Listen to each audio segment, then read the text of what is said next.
Hello दोस्तों, welcome to तेजस शिक्षा। और आज हम लोग हिस्ट्री का पार्ट 2 शुरू करेंगे। तो ये पेन बदल दीजिए। हिस्ट्री का पार्ट 2 शुरू किया जाएगा आज। और इससे पहले वाले पार्ट में हम लोगों ने पाषाण युग की बात की थी और इस लेक्चर में हम लोग सिंधु घाटी सभ्यता के बारे में बात करेंगे। तो चलिए शुरू करते हैं। ये आप लोगों को देख लीजिए, धीरे धीरे ऐसे ऐसे करके जब जहाँ ज़रूरत होगी फिगर्स की, वहाँ मैं आपको फिगर्स भी दिखाऊंगा। चलिए शुरू करते हैं। देखिए, सिंधु घाटी सभ्यता को हड़प्पा सभ्यता के नाम से भी जाना जाता है और यह ग्रीड प्रणाली पर थी। यह किस प्रणाली पर थी? ग्रीड प्रणाली पर अवस्थित योजना थी। सिंधु घाटी सभ्यता एक कांस्य युगीन सभ्यता थी जो आज के उत्तर पूर्वी अफगानिस्तान से पाकिस्तान और उत्तर पश्चिमी भारत तक फैली हुई थी। यह सभ्यता सिंधु और घग्गर नदियों के आसपास फली फूली थी। सिंधु, घग्गर, रावी, इन सब के। और यह एक नगरी सभ्यता थी। यह सिंधु नदी किनारे विकसित हुई जहाँ वस्तु विनिमय प्रणाली परिचित थी। इसे हड़प्पा सभ्यता के नाम से जानते हैं, ये तो आप लोग जानते हैं। और इसमें आप लोगों के एग्ज़ाम में ये जो 7 हैं, इन्हीं के ये जो 7 शहर दिए हुए हैं, इन्हीं के बारे में आप लोगों से पूछेगा। हम एक एक करके सबके बारे में एकदम डिटेल से पढ़ेंगे। एक भी ऐसा नहीं है जिसके बारे में हम लोग डिटेल से ना पढ़ें, मगर फिर भी आप लोगों को इन 7 शहरों के बारे में ज़रूर जानकारी रहनी चाहिए। जैसे मोहनजोदड़ो पाकिस्तान पड़ता है, सिंधु नदी के किनारे। हड़प्पा आपका पाकिस्तान में पड़ता है, रावी नदी के किनारे। कालीबंगन आपका राजस्थान पड़ता है, घग्गर नदी के किनारे। लोथल आपका गुजरात में पड़ता है, भोगवा नदी के किनारे। चंदूदड़ो जो है वो आपका पाकिस्तान पड़ता है, सिंधु नदी के किनारे। धौलावीरा आपका गुजरात में पड़ता है। ये MTS में पूछ दिया था, धौलावीरा कहाँ स्थित है? गुजरात में स्थित है और अभी हाल में बहुत उसमें भी शामिल हुआ था, बहुत न्यूज़ में बना हुआ था। तो ये मानेसर, मानहार और लूनी नदियों के बीच में है। और फिर उसके बाद है आपका बनावली, हरियाणा का। तो चलिए हम लोग अपने लेक्चर की शुरुआत करते हैं। ये तो खैर इंट्रोडक्शन था। देखिए, चलिए, सिंधु घाटी सभ्यता कैसी थी यहाँ पे मुझे डालने दीजिए। सिंधु घाटी सभ्यता एक ऐसी सभ्यता थी, ये नगरीय सभ्यता थी। नगरीय सभ्यता, ये भारत की नगरीय सभ्यता। ये सिंधु नदी के आसपास, जो सिंधु नदी की ट्रिब्यूटरी हैं, उनके आसपास विकसित हुई थी। और इसे कांस्य युगीन सभ्यता भी कहते हैं। इसे कांस्य युगीन सभ्यता भी कहते हैं, सभ्यता भी कहते हैं। कांस्य युगीन मतलब इसमें कांसे का इस्तेमाल बहुत हुआ था, कांसे का।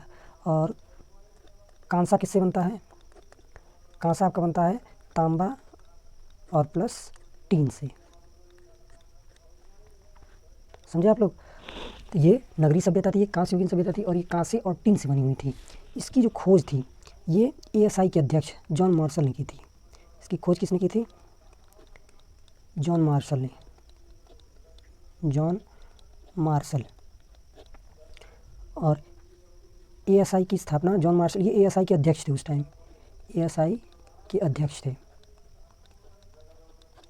और आपका ASI की स्थापना किसने की थी? 1861 में। ASI की स्थापना आपकी हुई थी। कब हुई थी ASI की स्थापना? 1861 में। कहाँ हुई थी? दिल्ली में। आर्कियोलॉजिकल, ASI का फुल फॉर्म होता है आर्कियोलॉजिकल सर्वे ऑफ इंडिया। और इसके पहले अध्यक्ष ASI के आपके पहले अध्यक्ष कौन बने थे? पहले अध्यक्ष आपके बने थे अलेक्जेंडर कनिंघम। Alexander Cunningham. आप लोग बस मेरे ऊपर भरोसा करिए, इतना डीप में आपको कहीं पर नहीं मिलेगा। मैं ये नहीं कह रहा कि सारा पढ़ाया हुआ मेरे में से ही आएगा। GS में अगर कोई ये दावा करता है कि सारा मैंने पढ़ाया और सारा मेरे में से ही आया, तो ये वो झूठा दावा करता है। ऐसा कभी हो ही नहीं सकता। और हाँ, आप मेरे ऊपर इतना भरोसा कीजिए, मैं आपका GS वाला पोर्शन में आपको पार करवा दूँगा। आप जब GS में बैठेंगे तो एग्ज़ाम में और बाकी लोगों से आप लोगों का काफ़ी अच्छा स्तर होगा। चलिए, और सिंधु सभ्यता को सिंधु सरस्वती सभ्यता भी कहते हैं। इसे सिंधु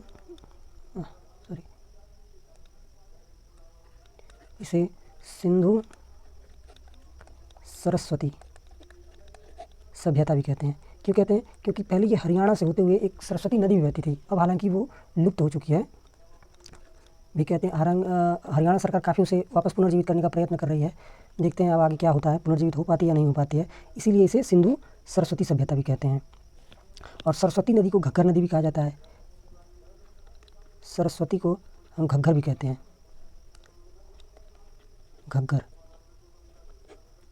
नदी भी कहते हैं। सिंधु सभ्यता को कांसे के प्रयोग के कारण कांस्य युगीन सभ्यता कहते थे, क्योंकि मूर्तियाँ यहाँ पर कांसे की मिली थी। इस सभ्यता का कालक्रम जो है वो मोटी मोटा तो है आपका 3500 BC से लेकर 1300 BC तक का। इसका कालक्रम जो है, कालक्रम इस सभ्यता का आपका कहाँ कब से कब है? 3500 से लेके 3500 BC से, BC मतलब आप लोग जानते हैं ईसा पूर्व से लेके 1300 BC तक, मोटी मोटा ये माना जाता है। मगर अलग अलग जो इतिहासकार हैं, अलग अलग जो विद्वान हैं, उनका कुछ और ही मानना है, और वो भी आप लोगों के एग्ज़ाम में पूछता है, इसलिए हमें ये जानना ज़रूरी है। तो चलिए देखते हैं। पहले हैं आपके कालक्रम में sir Mortimer wheeler. Sir Mortimer wheeler इनके अनुसार कब से कब तक का है? इनके अनुसार आपका है 2500 ईसा पूर्व से 1500 ईसा पूर्व तक का। फिर दूसरे हैं आपके DP अग्रवाल। DP अग्रवाल इनका कब से कब तक मानना है? इनका आपका मानना है कि 2350 ईसा पूर्व से 2350 ईसा पूर्व से 1750 ईसा पूर्व तक, 1750 ईसा पूर्व तक। फिर आपके आते हैं तीसरे, DP अग्रवाल के बाद आपके आते हैं जॉन मार्शल। जॉन मार्शल ये आप लोगों का विद्वानों के साथ पूछ देता कि फलाने विद्वान के अनुसार कब से कब तक है। ये आपका है 3250 ईसा पूर्व से 2750 ईसा पूर्व तक, इनका मानना है। और फिर आपके आते हैं चौथे, ये इंग्लिश इतिहासकार हैं, इंग्लिश मतलब अंग्रेज़ इतिहासकार हैं, अंग्रेज़ इतिहासकार हैं। इनका ये कौन है? ये मैके, अंग्रेज़ इतिहासकार मैके। इनके अनुसार आपका 2800 ईसा पूर्व से कब तक का? आपका 2500 ईसा पूर्व तक। फिर आपके आते हैं SS वत्स, पाँचवें आपके आते हैं SS वत्स। इनके अनुसार कब से कब तक का है? आपका 3500 ईसा पूर्व से लेकर 2500 ईसा पूर्व तक, ईसा पूर्व तक। इनमें आप लोग जो सर मार्टिमर व्हीलर का आप लोग याद रखिएगा, मार्टिमर व्हीलर का, और आप जॉन मार्शल का, जॉन मार्शल और मार्टिमर व्हीलर और SS वत्स, इनका ज़रूर याद रखिएगा, क्योंकि इन्हीं तीन से ज़्यादा क्वेश्चन आते हैं। और कभी कभार भुलाए भटके इन दो से भी पूछ लेता है, इसलिए मैंने आपको बता दिया है।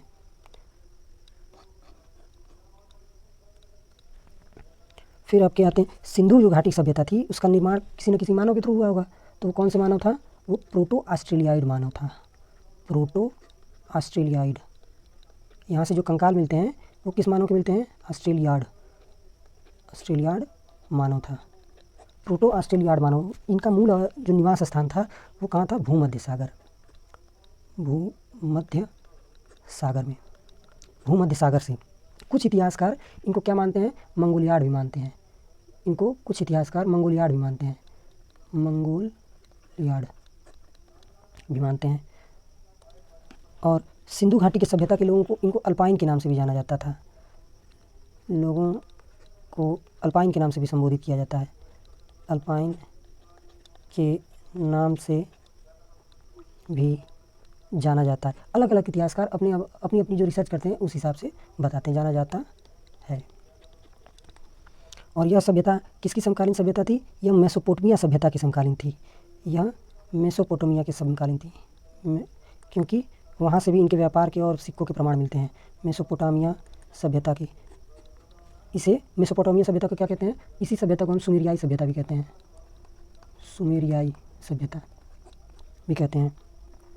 और इसके जो सिंधु घाटी सभ्यता का मान के चलिए ऐसे है आपका, तो इसका सबसे उत्तर की तरफ जो स्थल मिला है ये आपका उत्तर हो गया, और ये आपका दक्षिण हो गया, और इधर आपका पश्चिम हो गया, और इधर आपका पूर्व हो गया, पश्चिम। तो उत्तर की तरफ सबसे उत्तरी स्थल कौन सा है? आपका सबसे उत्तरी स्थल है मांडा,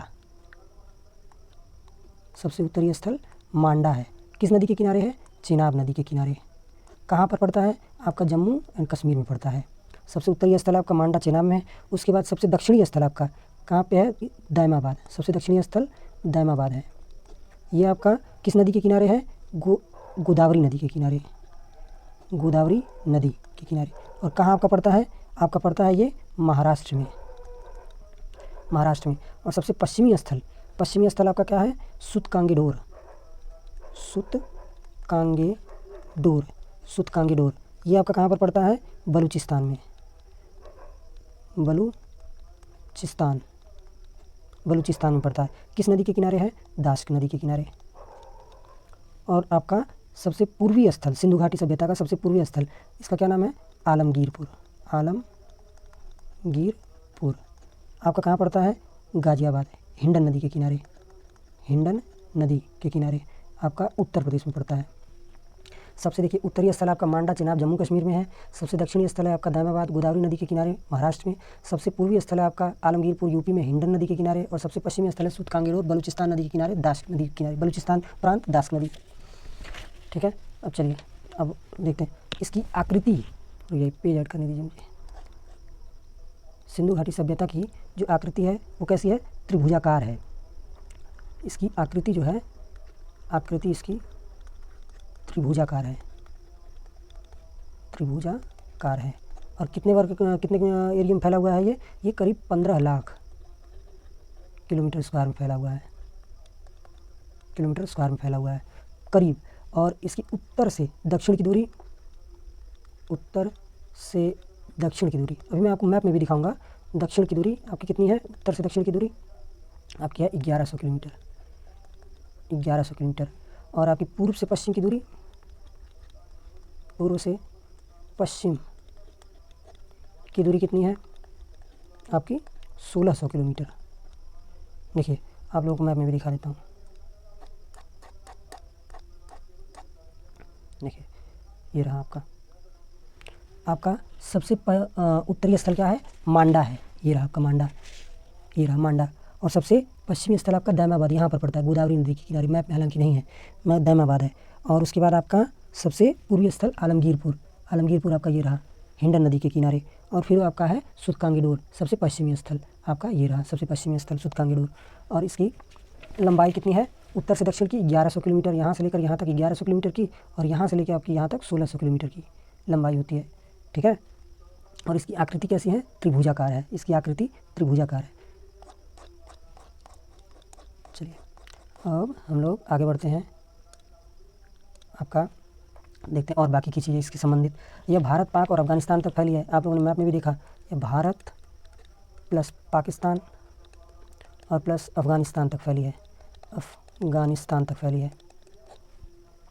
यह अब तक कुल, अभी तक कुल कितने साइट मिले हैं? अभी तक भारत में कुल आपके सॉरी हो गया ये, भारत में आपके कुल कितने साइट मिले हैं? 917 साइट, 917 साइट भारत में। 900 साइट मतलब स्थल, आप लोग समझ लीजिएगा।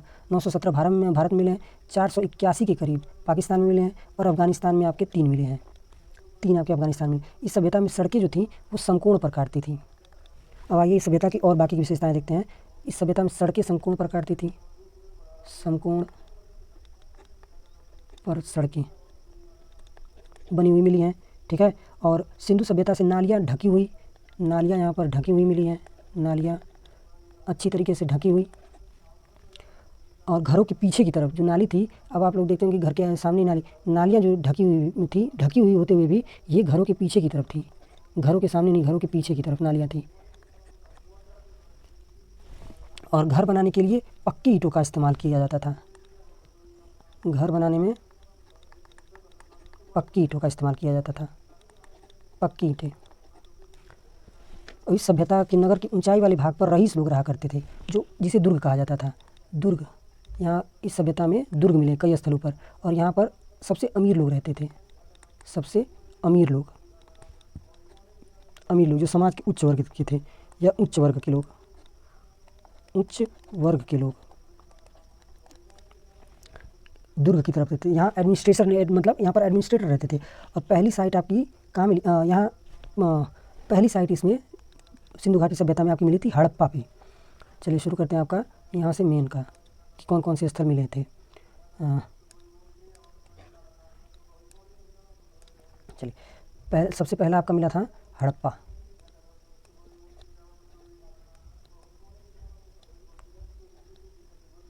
अरे यार रुक जाइए, हड़प्पा आपका सबसे पहले मिला था हड़प्पा। और हड़प्पा के बारे में आप क्या है? हड़प्पा पहली साइट थी, फर्स्ट साइट, पहला स्थल था ये, पहला स्थल हड़प्पा मिला था। कब मिला था ये? 1921 में मिला था, कब मिला था? 1921 में। इसकी खोज किसने की थी? हड़प्पा की खोज दयाराम साहनी ने, दयाराम साहनी ने इसकी खुदाई की थी। और ये कहाँ स्थित है? पाकिस्तान के मांटमोगरी ज़िले में, मांटमोगरी ज़िला, पाकिस्तान के मांटमोगरी ज़िले में स्थित है ये। और ये किस नदी के किनारे है? रावी नदी के किनारे। हड़प्पा पहला स्थल था, 1921 में खोजा गया था, दयाराम साहनी ने इसकी खोज की थी। और ये पाकिस्तान के मांटमोगरी ज़िले में है और ये रावी नदी के किनारे है। और हड़प्पा सभ्यता को इसे तोरण द्वार का नगर भी कहा जाता है, तोरण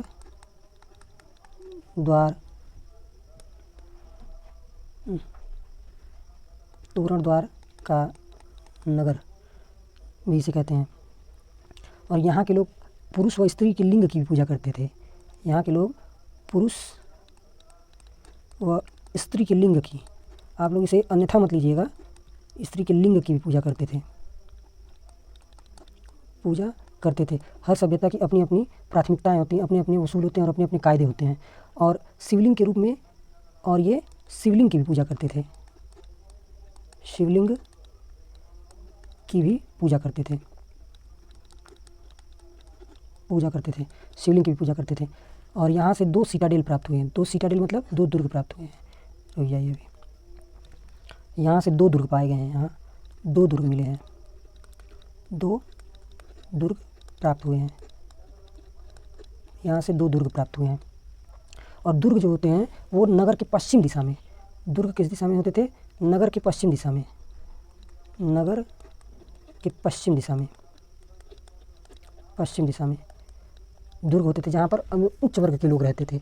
और नगर के उच्च वर्ग के लोग, और नगर के पूर्व का जो इलाका था, नगर के पूर्व दिशा में, वहाँ कौन रहते थे? निम्न वर्ग के लोग रहते थे। और मतलब बाकी के आम जनमानस जो थे उनका निवास स्थान पूर्व दिशा की तरफ था। और जो खास लोग थे, एडमिनिस्ट्रेटर टाइप के, नरेंद्र मोदी और भाई तिकाना मोटा भाई के टाइप के, वो लोग पश्चिम दिशा की तरफ रहते थे और दुर्ग में रहते थे। हड़प्पा से 6 अन्नागार भी मिले हैं। यहाँ से क्या मिला है? 6 अन्नागार मिले हैं। अन्नागार मतलब जो भोजन को स्टोर करने के लिए, गेहूँ चावल जो होता है उसको स्टोर करने का जो स्थान होता है उसे हम अन्नागार कहते हैं। और इन यहाँ पर 2 कक्ष भी मिले हैं, इसी अन्नागार में 2 कक्ष मिले हैं। और हड़प्पा में F7 टीला मिला है। यहाँ से F7 नाम का टीला मिला है, जैसे जब इनकी खुदाई होती है तो अलग अलग नाम दे दिए जाते हैं। तो अब वहाँ पे नामकरण तो करने बैठेंगे नहीं, क्योंकि वहाँ योगी जी हैं नहीं, तो इसलिए उन्हें सुविधा के लिए पुरातत्व विभाग वाले अपने हिसाब से नाम देते हैं। तो उसे F7 टीला नामक टीला मिला है। यहाँ कौन रहते थे? यहाँ मजदूर रहते थे। योगी जी होते तो अच्छा खासा नाम कर देते, मगर योगी जी उस टाइम थे नहीं। और हड़प्पा से आपकी R37 कब्र मिली है, जहाँ एक देवदार की लकड़ी से बना ताबूत भी मिला है। यहाँ पर R37 नामक कब्र मिली है, जहाँ देवदार की लकड़ी से बना ताबूत जो था वो किसकी लकड़ी से बना था? देवदार की लकड़ी से। और इसीलिए शायद इनको अल्पाइन भी कहा जाता था। और हड़प्पा से मुहरें मिली हैं, जिन पर मुहरों पर क्या छपा हुआ है?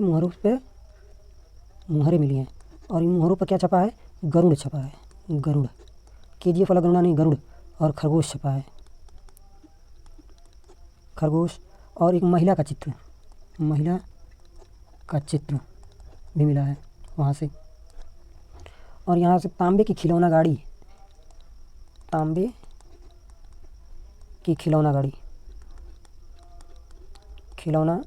मिली है, तांबे की खिलौना गाड़ी। और तांबे का कंघा भी मिला है, यहाँ से तांबे का कंघा मिला है। ये सारी वस्तुएं पूछ दी जाती कि फलाना चीज़ कहाँ से मिली हुई है, तांबे का कंघा। और यहाँ से तांबे का पैमाना भी मिला है, तांबे का पैमाना यानी द्रव्य पदार्थों को नापने वाला यंत्र, जो गांव के होंगे वो जानते होंगे, पौवा रखा रहता है। यहाँ सिर के बल खड़ी महिला के चित्र मुहरों पर मिला है, सिर के बल खड़ी महिला। रुक जाइए, एक और मुहर मिली है, उसमें सिर के बल खड़ी महिला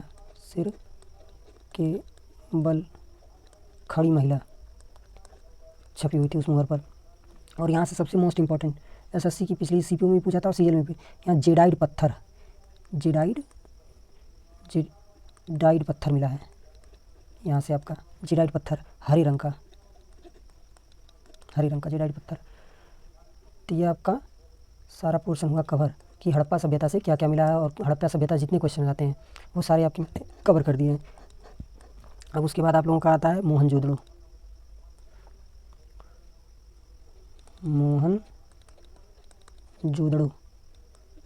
इस पर एक ऋतिक रोशन की मूवी भी बनी है, मगर वो हकीकत से कई गुना परे है। कुछ बताने की भी कोशिश की, कुछ नहीं, मैं देखा नहीं, मैं थोड़ा सा देखा था, मगर फिर मुझे समझ नहीं आया। इसकी खोज 1922 में राखल दास बनर्जी ने कब की थी?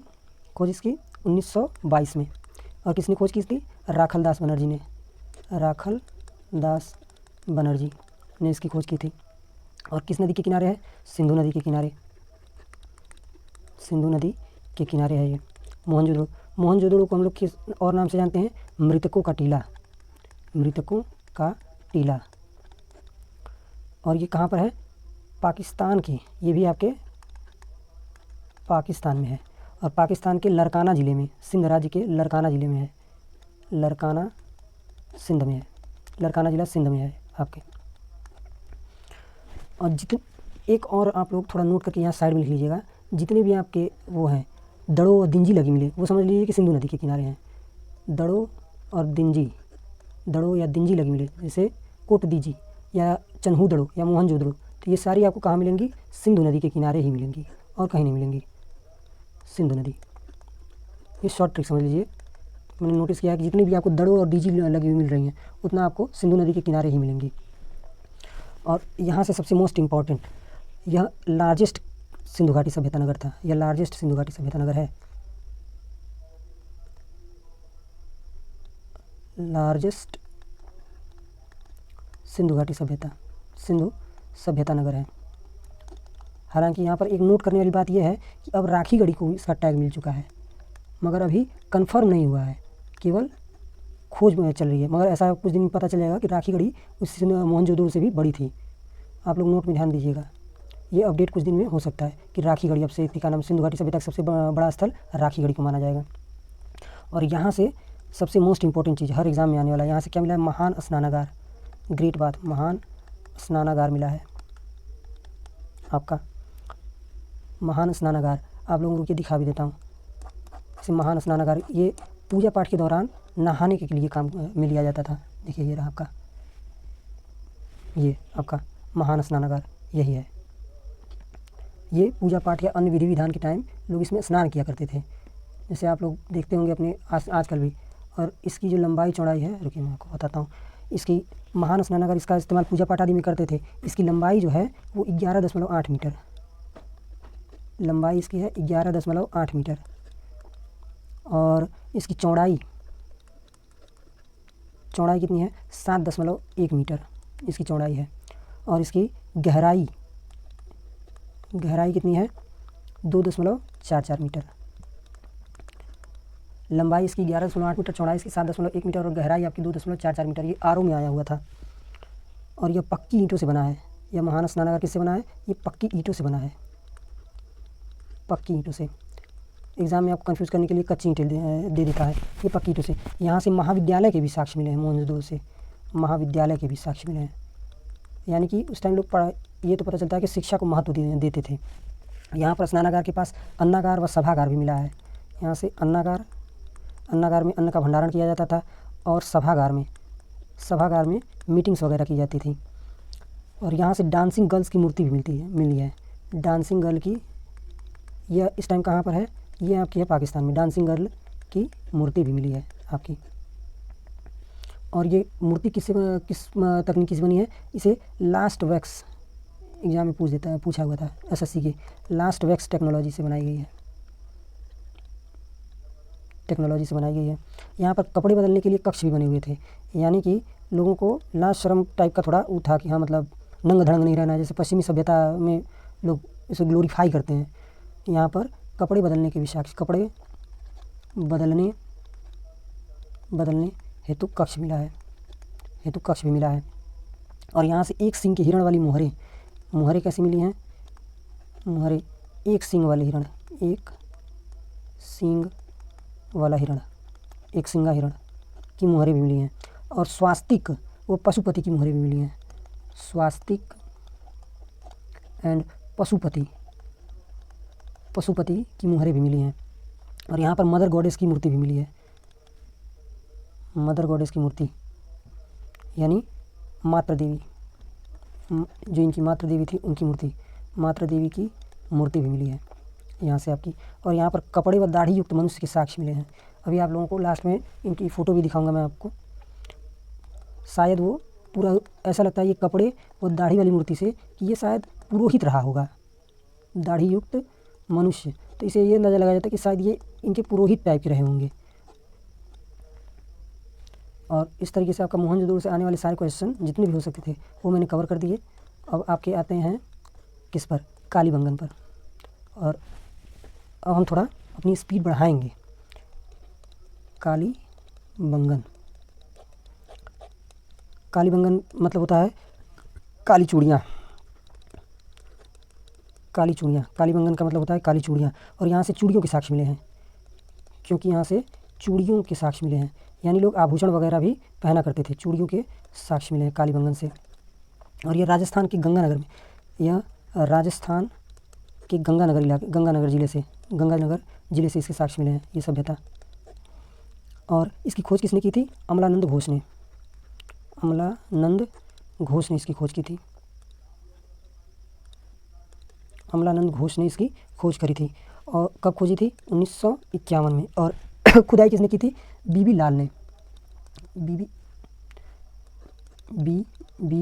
लाल ने इसकी खुदाई की थी। और यहाँ पर कच्ची ईंटों से बने भवन मिले हैं। यहाँ पर कच्ची ईंटों से बने भी मिले, पक्की ईंटों का इस्तेमाल तो होता ही था, और कच्चे ईंटों से बने हुए भवन यहाँ पर मिले हैं। कच्चे ईंटों से बने भवन मिले हैं यहाँ पर। और यहाँ पर सड़कें सन ड्राइड ब्रिक्स से बनी हुई थी, मतलब धूप में सुखाई हुई ईंटों की सड़कें मिली हैं। धूप में सेंकी गई ईंटों से बनी सड़कें मिली हैं यहाँ पर। और यह किस नदी के किनारे है? ये तो मैं बताना भूल गया। यह घग्गर नदी के किनारे है। घग्गर नदी के किनारे है। और यहाँ से जुते हुए खेत के साक्ष्य मिले हैं। जुते हुए खेतों के साक्ष्य मिले हैं। और किसके साक्ष्य मिले हैं? घरों में कुएं मिले हैं। जो घर बने थे उसमें प्रत्येक घर में कुएं मिले हैं। घरों में कुएं प्राप्त हुए हैं।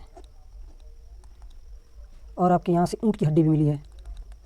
ऊँट की हड्डी मिली है, इसका क्या मतलब निकाला जा सकता है? यहाँ के लोग अरब से व्यापार भी किया करते थे, क्योंकि ऊँट आपके जो थे वो इंडिया में बेसिकली इंडियन के पास नहीं हुआ करती थी। ऊँट आपके अरब से आए हुए हैं। और यहाँ से सेल खड़ी की मुहरें भी मिली हुई हैं। यहाँ से ऊँट की हड्डी, सेल खड़ी की मुहरें मिली हुई हैं। यहाँ पर लोगों को पूर्व पश्चिम की दिशा में लोगों को दफनाया जाता था। पूर्व व पश्चिम की दिशा में लोगों को दफनाया गया, पश्चिम की दिशा में दफनाया जाता था।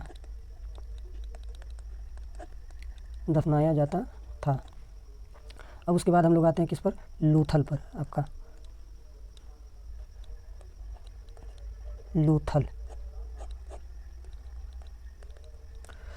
लोथल यह कहाँ पर है? यह गुजरात के अहमदाबाद में है। गुजरात के अहमदाबाद में है। और यह कैसा किस नदी के किनारे है? यह भोगवा नदी के किनारे है। भोगवा नदी के किनारे, यह भोगवा नदी के किनारे है। और इसकी खोज किसने की थी? खोज इसकी की थी S.R. राव ने। खोज किसने की थी? S.R. राव ने। कब खोज की थी? 1954 में। और इसमें दुर्ग नहीं मिलता है। यहाँ बाकी में तो आपको दुर्ग मिलता है, मगर यहाँ दुर्ग नहीं मिलता है। लोथल में आपका दुर्ग नहीं मिला, यहाँ पे दुर्ग नहीं मिला था। इसलिए इसे लघु हड़प्पा या लघु मोहनजोदड़ो के नाम से भी जानते हैं। इसका अन्य नाम क्या है? लघु हड़प्पा या लघु मोहनजोदड़ो।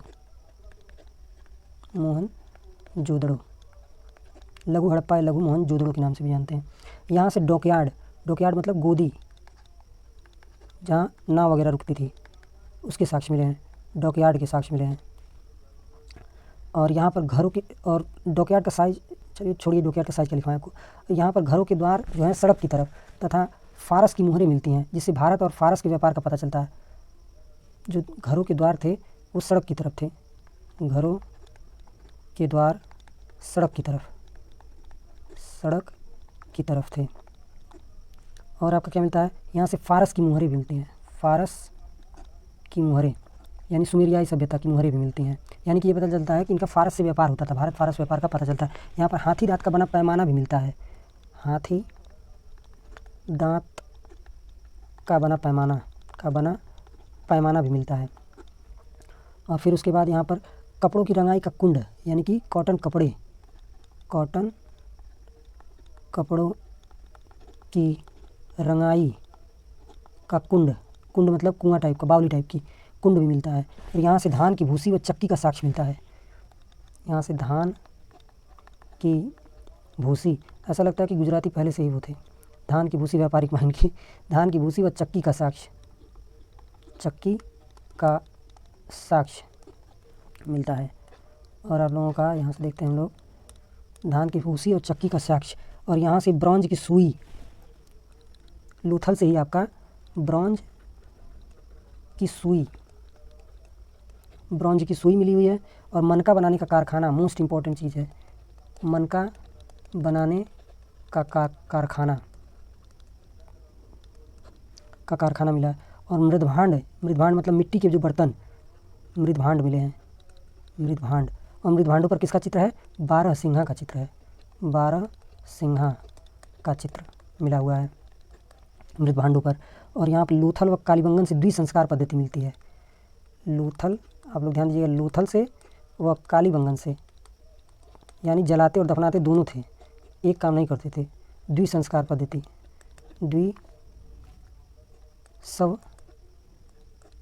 संस्कार पद्धति मतलब कुछ लोग जलाते भी थे और कुछ लोग दफनाते भी थे, इसके साक्ष्य मिले हैं। अब आप लोगों का आता है चन्हुदड़ो, आपका चन्हुदड़ो,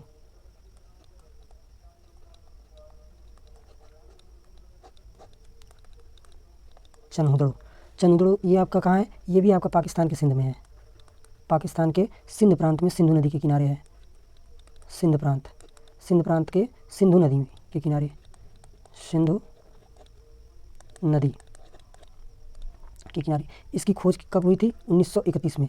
और किसने खोजा था, M.G. मजूमदार ने, M.G. मजूमदार ने खोजा था। यहाँ से सिंधु सभ्यता के साथ साथ झूकर सभ्यता के भी प्रमाण मिलते हैं। यहाँ से झूकर सभ्यता के भी प्रमाण मिलते हैं। झूकर सभ्यता मतलब क्रॉस। यहाँ से मनका बनाने का कारखाना भी मिलता है, मनका, चन्हुदड़ो। और मनका बनाने का कारखाना कहाँ से मिला था, लोथल से, मनका बनाने का कारखाना आपका मिला यहाँ से। और यहाँ से काजल, और क्या क्या मिला यहाँ से, काजल, चेहरे का लेप, देखते होंगे आपके घरों में लोग लगाते होंगे चेहरे का लेप। और उस तरह कंघी, मतलब बन ठन के रहने में ये लोग माहिर थे, चन्हुदड़ो के लोग। वो अन्य सौंदर्य प्रसाधन मिले हुए हैं। यहाँ पर तांबे की बनी खिलौना गाड़ी व मुहरों पर मछली व घड़ियाल के भी साक्ष्य मिले हैं। तांबे की खिलौना गाड़ी, चलिए लिख देता हूँ मैं, तांबे की खिलौना गाड़ी। और आपका मुहरों पर, मुहर जो थे, मुहरों पर किसके साक्ष्य मिले हैं, मछली और घड़ियाल के साक्ष्य मिले हैं। अब आप लोगों का उसके बाद आता है बनावली। चन्हुदड़ो आपका हो गया, जितना इससे पूछना था। अब आपका आता है बनावली।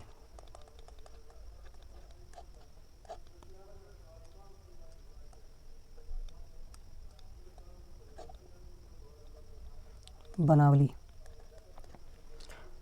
यह कहाँ पर है, यह हरियाणा के हिसार ज़िले में है। कहाँ है आपका, यह हरियाणा के हिसार ज़िले में है आपका बनावली, हरियाणा के हिसार ज़िले में। और इसकी खोज किसने की थी, R.S. विस्ट ने, इसकी खोज की थी। इसकी खोज R.S. विस्ट ने की थी। कब खोजा था इसे, 1973 में खोजा था। और यहाँ 10 मीटर ऊंचा मिट्टी का टीला, 10 मीटर ऊंचा मिट्टी का टीला मिला है, मिट्टी का टीला मिला है। और यहाँ की नगर योजना जो है शतरंज के समान थी। नगर योजना कैसी थी यहाँ पर, शतरंज के समान थी यहाँ की नगर योजना। और यहाँ पर सड़कें जो हैं 90 डिग्री पर एक दूसरे को काटती हैं। सड़कें कैसे काटती हैं एक दूसरे को? कुछ इस तरीके से, इधर से एक सड़क आई और इधर से एक सड़क आई 90 डिग्री पर, चौराहा टाइप का बन जाता था। सड़कें जो हैं वो 90 डिग्री पर काटती हैं। सिंधु घाटी की सभ्यता में अक्सर जो है सड़कें 90 डिग्री पर ही काटती मिलेंगी, 90 डिग्री पर काटती हैं। और घरों की दीवारों पर गोबर व चावल की भूसी का लेप मिला है। घरों की दीवारों पर मतलब लोग घर की पुताई वगैरह गोबर और चावल के लेप से किया करते थे।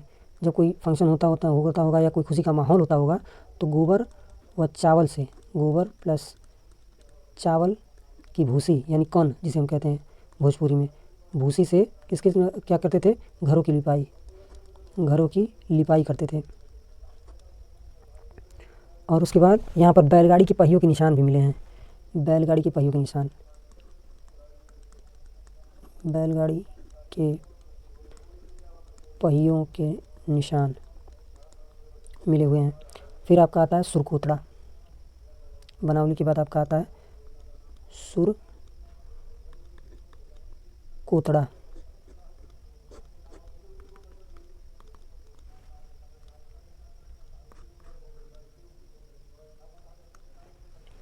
सुरकोतड़ा ये आपका कहाँ पर है? अरे सुरकोतड़ा आपका गुजरात में पड़ता है। किस क्षेत्र में? भुज क्षेत्र में। इसकी खोज कब हुई थी? 1972 में। और किसने की थी खोज? जेपी जोशी ने इसकी खोज की थी। और यहाँ से पीली मिट्टी का बना चबूतरा मिला है। पीली मिट्टी का बना चबूतरा, जिसे बाल वगैरह धोते हैं गाँव में लोग। पीली मिट्टी अब तो नहीं धोते हैं, पीली मिट्टी का चबूतरा पहले धोआ करते थे, चबूतरा। और यहाँ से एंटीमनी धातु की छड़ भी मिली है।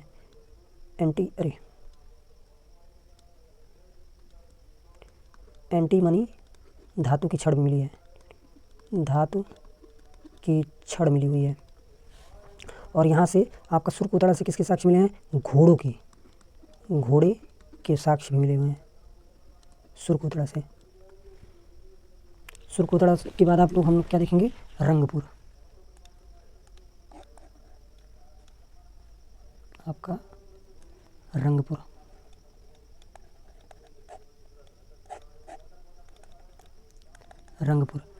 रंगपुर यह गुजरात के अहमदाबाद में, कहाँ पर है? गुजरात के अहमदाबाद में है। और किस नदी के किनारे है? भादर नदी के किनारे। भादर नदी के किनारे है, भादर नदी के किनारे। और इसकी खोज 1931 में किसने की थी? माधव स्वरूप वत्स ने। 1931 में माधव स्वरूप, आप लोग इन पे ध्यान दीजिएगा, ये बहुत ही इंपॉर्टेंट है, एक भी ऐसा नहीं जो इंपॉर्टेंट नहीं है। माधव स्वरूप वत्स और रंगनाथ राव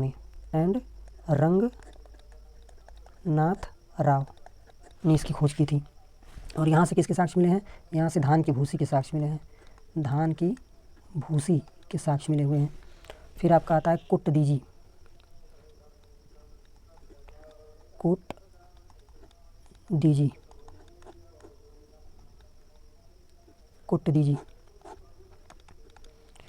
और यह कहाँ पर है? ये भी आपका पाकिस्तान में है। कुटदीजी आपका कहाँ पड़ता है? पाकिस्तान में, सिंधु नदी के किनारे। मैंने क्या कहा था? दीजी और दड़ो जहाँ भी लगे मिले वो समझ लीजिए कि सिंधु नदी के किनारे ही हैं। और इसकी खोज 1955 में M.A. खान ने की थी। M.A. खान ने करी थी 1955 में कुटदीजी की खोज। और यहाँ पर पत्थर काटने का औजार, कुटदीजी से आपको पत्थर काटने का औजार मिला हुआ है। और 6 दली पुष्प का चित्र मृतभांड पर छपा हुआ मिला है। मृतभांडों पर यानी मिट्टी के जो बर्तन हैं उन पर 6 दलीय पुष्प का चित्र मिला हुआ है। और उसके बाद आता है आप लोगों का रोपड़ से हमें क्या मिला है? यह पंजाब क्या मिला है तो बाद में देखेंगे हम लोग, पहले ये देखते हैं कहाँ पड़ता है। पंजाब में किस नदी के किनारे? सतलज नदी के किनारे मिला है। और इसकी खोज कब हुई थी? 1955 में। 1955 में किसने खोजा था? यज्ञदत्त शर्मा ने इसकी खोज की थी। और ये आज़ाद भारत में खोजी की पहली साइट है। आज़ाद भारत में खोजी गई पहली साइट, खोजी गई पहली साइट सिंधु घाटी सभ्यता की पहली साइट कौन सी है? हड़प्पा है। और आज़ाद भारत में खोजी गई पहली साइट रोपड़ है आपका। और यहाँ से सबसे मोस्ट इम्पॉर्टेंट चीज़ मिला है, यहाँ पर मानव के साथ कुत्ते दफनाने का साक्ष्य मिला है। मानव के साथ कुत्ते दफनाने का साक्ष्य मिला है। मानव के साथ कुत्ते भी दफनाए जाते थे ताकि ये अगले जन्म में उनके काम आ सकें ज़रूरत पड़ने पर। उसके बाद है आपका धौलावीरा, ये आपका मोस्ट इम्पॉर्टेंट है। धौलावीरा से क्वेश्चन बनते हैं और हाल में तो बहुत ज़्यादा बनेंगे क्योंकि ये न्यूज़ में भी आपका बना हुआ है धौलावीरा। धौलावीरा कहाँ पाया जाता है? ये गुजरात में है आपका, गुजरात में है, गुजरात के कच्छ में। आप लोगों का आरपीएफ में 50 नंबर का जीएस आएगा और इसको ध्यान दीजिए ध्यान से। इसकी खोज किसने की थी? जेपी जोशी ने, JP Joshi and RS Bisht ने, आरएस बिस्ट ने इसकी खोज की थी। इसे सफ़ेद कुआं भी कहा जाता है, इसे सफ़ेद कुआं भी कहते हैं, कुआं भी कहते हैं, इसे सफ़ेद कुआं भी कहते हैं। यह यूनेस्को के द्वारा विश्व धरोहर स्थल में डाला गया है, यूनेस्को के द्वारा विश्व धरोहर स्थल में शामिल है, विश्व धरोहर स्थल में शामिल है, स्थल में शामिल किया जा चुका है। और यह सेकंड लार्जेस्ट है। पहला फर्स्ट लार्जेस्ट कौन सा है? राखीगढ़ी है। सेकंड लार्जेस्ट ये है, सेकंड लार्जेस्ट यानी दूसरा सबसे बड़ा है, सेकंड लार्जेस्ट है। यह मानसर और मानहर नदी और लूनी नदी के बीच में है। यह आप लोग लूनी नदी केवल लिखिए क्योंकि दोनों की दोनों वहीं मिलती हैं। ये लूनी नदी किनारे और यह 3 भागों में बटा है। पहला है आपका दुर्ग, पहला है आपका दुर्ग और दूसरा आपका क्या है? मध्य सिटी, मध्य शहर। और उसके बाद है आपका निम्न शहर, निम्न शहर। बाकी के स्थलों में एक दुर्ग होता था और एक निम्न शहर होता था, एक दुर्ग और निम्न शहर। इसमें जो था वो मध्य शहर भी था और मध्य शहर में ऐसा माना जाता है कि यहाँ पर व्यापारी वर्ग रहा करता था। यहाँ कच्ची ईंटों के साथ साथ पत्थर के बने भी मकान मिले हैं, कच्ची ईंटों के साथ पत्थर के भी मकान मिले हैं, पत्थर के भी मकान मिले हैं, कच्ची ईंटों के साथ साथ पत्थर के भी मकान मिले हैं। और यहाँ से क्या क्या मिला है रुइया ये देखते हैं अभी। और यहाँ से 37 सेंटीमीटर लंबा नेवले की मूर्ति मिली है, 37 सेंटीमीटर लंबा नेवले की मूर्ति, नेवले की मूर्ति। शायद उसकी पूजा वूजा किया करते थे या किसी धार्मिक अनुष्ठान में उसका इस्तेमाल हुआ होगा। और यहाँ पर सबसे बड़ा शिलालेख भी मिला है, सबसे बड़ा शिलालेख भी मिला है, शिलालेख भी मिला है। यहाँ पर खेल के मैदान का भी साक्ष्य मिला है, खेल के मैदान का भी साक्ष्य मिला है, खेल के मैदान का साक्ष्य भी मिला हुआ है, यानी लोग खेल कूद भी वगैरह किया करते थे। और यहाँ पर सामुदायिक जलाशय भी मिला है, सामुदायिक जलाशय जिसमें बरसात का पानी इकट्ठा किया जाता होगा और फिर उसे जब गर्मियों का सीज़न आता होगा, जब बरसात नहीं होती होगी तो उसे पीने के काम में लिया जाता था। इसीलिए यहाँ पर सर्वप्रथम जल प्रबंधन का साक्ष्य मिला है, सर्वप्रथम जल प्रबंधन का साक्ष्य मिलता है, जल प्रबंधन का साक्ष्य इसे माना जाता है। उसके बाद है आपका सूतकांगेडोर, सूतकांगेडोर, सूतकांगेडोर आपका। सूतकांगेडोर की खोज कब हुई थी? यह 1935 में खोजा गया था। और इसकी खोज किसने की थी? सर आरएल स्टाइल ने, सर आरएल स्टाइल ने इसकी खोज की थी। और यह कहाँ पर है? यह दास्क नदी के किनारे है, दास्क नदी के किनारे। यह सबसे पश्चिमी स्थल भी है, सबसे पश्चिमी स्थल है, सबसे पश्चिमी स्थल है दास्क नदी के किनारे। यहाँ एक बंदरगाह शहर है, इसे व्यापार का चौराहा भी कहते हैं। और यहाँ से घोड़ों का साक्ष्य मिला है, यहाँ से किसका साक्ष्य मिला है? घोड़ों का साक्ष्य। और ये कैसा शहर था? बंदरगाह शहर, पोर्ट सिटी था, बंदरगाह शहर था। और इसे क्या कहते हैं? व्यापार का चौराहा भी कहते हैं। इसका अन्य नाम क्या है? व्यापार का चौराहा।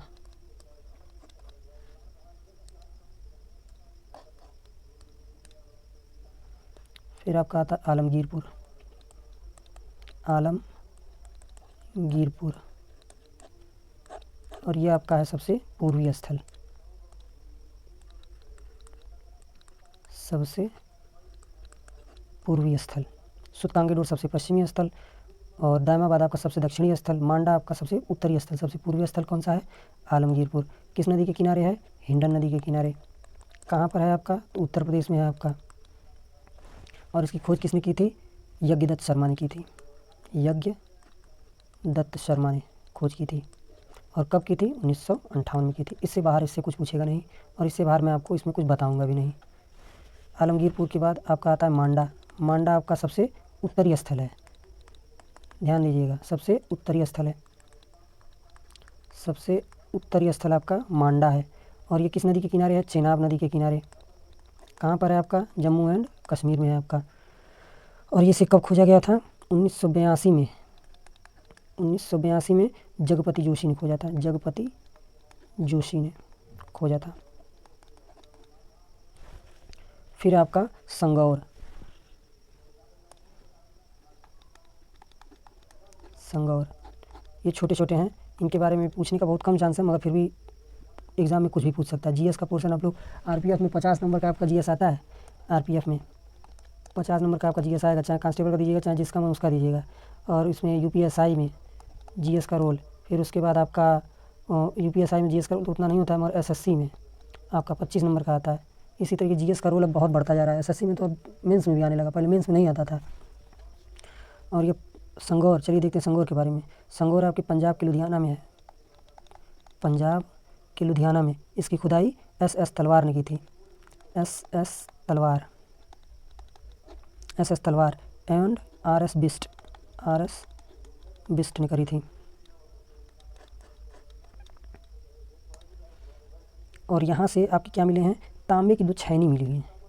पत्थर तोड़ने छेनी किसकी मिली है? तांबे की छेनी मिली। और क्या मिला यहाँ से? अग्निकुंड का साक्ष्य। अग्निकुंड का साक्ष्य, शायद बलि वगैरह दिया करते थे। फिर आपका है मित्ता थला।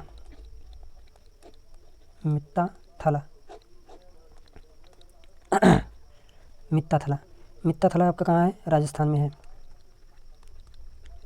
राजस्थान में। और इसे 1968 में सूरज भान ने खोजा था। 1968 में सूरज भान ने खोजा था। और यहाँ से तांबे की कुल्हाड़ी मिली है। तांबे की कुल्हाड़ी प्राप्त हुई है। फिर है आपका कुणाल।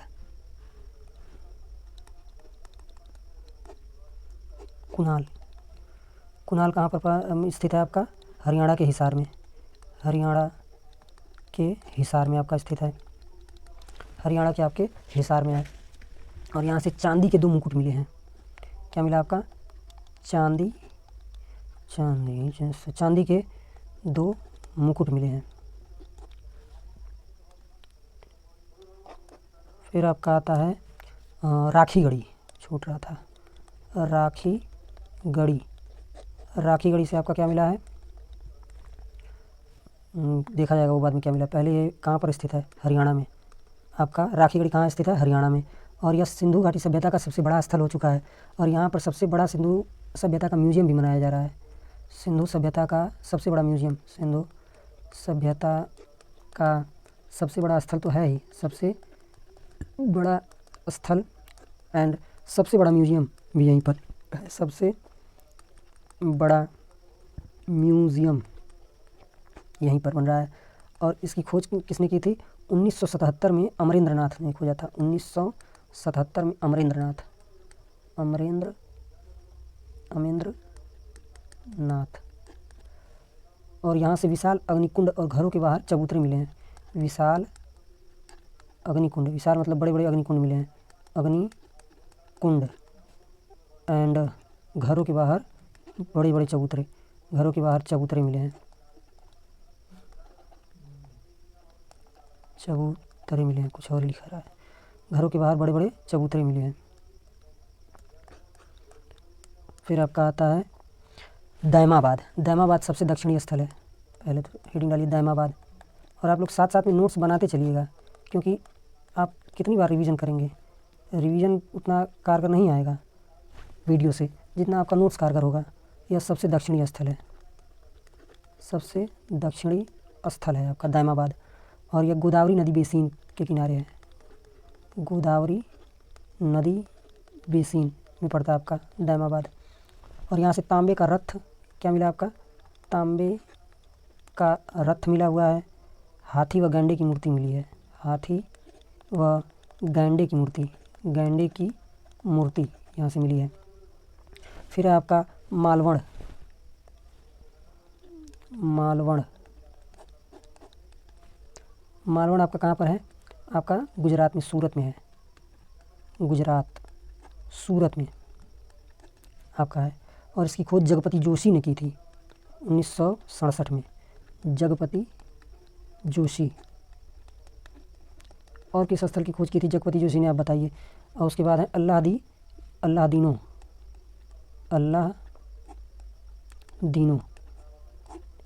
अल्लाहदीनो। यह पोर्ट सिटी थी।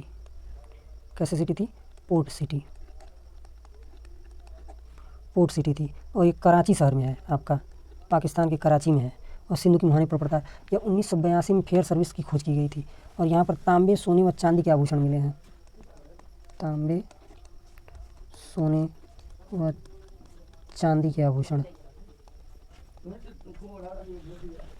इस तरीके से आपका जो जहाँ से आने वाले क्वेश्चन थे वो मैंने सारे कवर करा दिए हैं। अब आपके देख लेते हैं इसके बारे में अन्य जो महत्वपूर्ण चीज़ें हैं वो, क्योंकि अभी और भी कई चीज़ें हैं जो यहाँ से आनी बाकी हैं आपका। जैसे कि यह जो सभ्यता थी वो नगरी सभ्यता थी। और यहाँ पे मध्यम वर्ग, जो सिंधु घाटी सभ्यता में जो मध्यम वर्ग था आपका, रुक जाइए,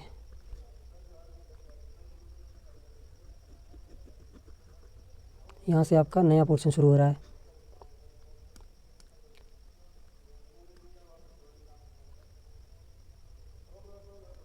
जो मध्यम वर्ग था वो काफ़ी मजबूत था। मध्यम वर्ग मजबूत था, मतलब व्यापारी वर्ग जो था वो बहुत ही मजबूत था। और यहाँ पर क्या था, दास प्रथा का प्रचलन था। दास प्रथा का भी प्रचलन मिलता है कि लोगों को दास या गुलाम बनाकर उनसे काम कराया जाता था। परंतु यहाँ पर एक चीज़ अच्छी मिलती है कि समाज में महिलाओं का स्थान जो था वो अच्छा था। समाज में महिलाओं का स्थान अच्छा था, महिलाओं का स्थान अच्छा था। और समाज में सती प्रथा के भी साक्ष्य मिल रहे हैं, क्योंकि कई जो समाधियाँ थीं उसमें युग्म समाधियाँ थीं। समाज में सती प्रथा के भी साक्ष्य मिले हैं, सती प्रथा के साक्ष्य, क्योंकि यहाँ पर युग्म कब्रें, यानी पति और पत्नी या प्रेमी चाहे प्रेमिका दोनों को एक का साथ दफना देते थे। युग्म कब्रें भी मिले हैं।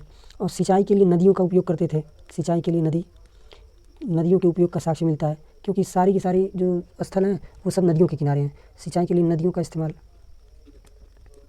एक भी ऐसी सभ्यता नहीं है जो किसी नदी के किनारे ना हो, सारी सारी नदी के किनारे थी। और यहाँ से गेहूँ, जौ, चावल के साथ साथ कपास उत्पादन भी करते थे। कपास उत्पादन के कारण कपास उत्पादन का कुंड भी मिला, जहाँ से कपास जो कपड़े थे उनको रंगा जाता था। कपास उत्पादन के कारण यूनानी ने सिंडौन कहते थे, इनको यूनानी जो थे वो सिंडौन कह के बुलाते थे। यूनानी ने सिंडौन कह के बुलाते थे, सिंडौन कह के बुलाते थे। कपास जो थी वो मुख्य फसल थी और कपड़ा उद्योग प्रमुख था। मुख्य फसल क्या थी, कपास, क्योंकि व्यापारी वर्ग था, नगरी सभ्यता थी और व्यापारी वर्ग मजबूत था, तो जाहिर सी बात है कपास, मुख्य फसल आपकी कपास थी। मुख्य फसल यहाँ से कपास थी। और ऐसा माना जाता है कि कांसे की जो खोज हुई है वो भी इंडस वैली सिविलाइजेशन में ही हुई है। कांसे की खोज इसी काल की देन है। कांसे की खोज भी इसी काल की देन है। और धार्मिक साक्ष्य और मूर्तियों से पता चलता है कि वे ईश्वरी शक्ति में विश्वास रखते थे, यानी नास्तिक नहीं थे, ईश्वरी शक्ति में विश्वास रखते थे। ये भी नोट कर लीजिए, ईश्वरी शक्ति में विश्वास रखते थे, क्योंकि पशुपति की भी मुहरें मिली हुई हैं। और यहाँ धरती माता की योनि से निकलता हुआ पौधा दर्शाता है कि वे पृथ्वी को उर्वरता की देवी मानते थे। पृथ्वी को उर्वरता की देवी मानते थे, उर्वरता की देवी मानते थे, क्योंकि इनकी एक ऐसी प्रतिमा मिली है जहाँ इनकी योनि से एक पौधा निकल रहा है।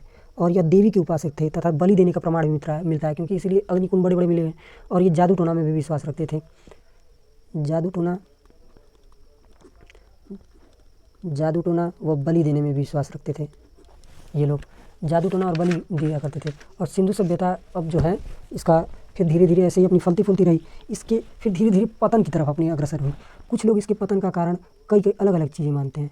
कुछ लोग इनके पतन का कारण मानते हैं आर्यों का आगमन, कि आर्य जो अब आए तो उन्होंने पतन का कारण, यहाँ पर हेडिंग डाल लेता हूँ, पतन। कुछ लोग इनके पतन का कारण किसको मानते हैं? आर्यों का आगमन, कि आर्य आए और उसके बाद हमला वगैरह किए, क्योंकि आर्य जो थे वो कहीं और के रहने वाले थे। आर्यों का आगमन, इन्होंने आक्रमण किया और इनको उजाड़ दिया।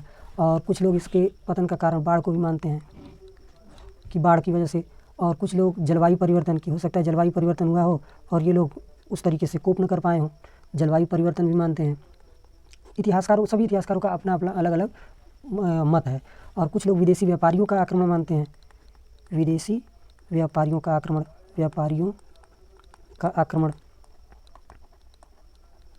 भी मानते हैं।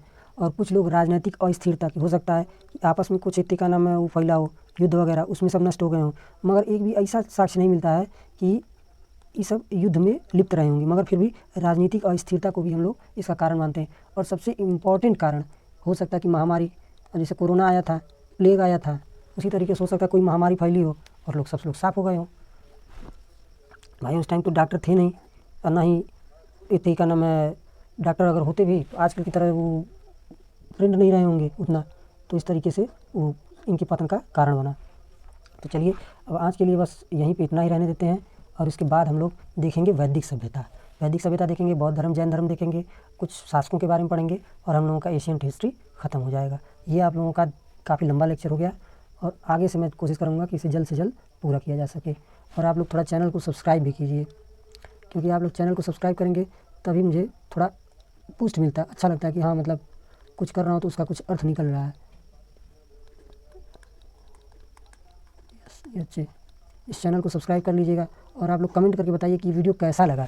और जैसे ही जीएस पूरा होगा, आप लोग यकीन मानिए आपका आरपीएफ वाला जो एग्ज़ाम है और सीजीएल का जो एग्ज़ाम है, उसके आने से पहले मैं जीएस का सारा पोर्शन कवर करने के बाद स्टैटिक जीके भी आप लोगों का एकदम बिल्कुल फ्री ऑफ कॉस्ट, एक भी पैसा नहीं, स्टैटिक जीके आपका 800-900 लोग देते हैं, वो भी आप लोगों का एकदम कवर करा दूँगा। और मैं और अच्छे से समझाऊँगा, ताकि एक बार पढ़ाऊँ तो वो बैठ जाए। बाकी आप लोग नोट्स बनाते रहिए और अपना मज़े काटते रहिए।